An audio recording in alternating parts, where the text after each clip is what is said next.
السلام علیکم. راځئ وروڼو خویندو چې د ځان دپاره د نوي کال دپاره ښایسته دعاګانې وغواړو چې الله تعالی پاک دا نوی کال چې دی زموږ ښایسته او ښکلی تېر کړي.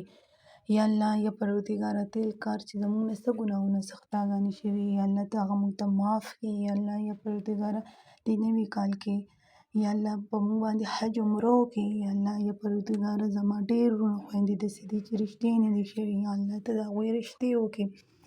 یا الله یا پروردګاره زما ډېر وروڼه خویندې داسې دي چې هغوی بیماران دي. یا الله دا نوی کال کې هغوی په خیر خیریت سره په خوشحالو سره ښه کړي.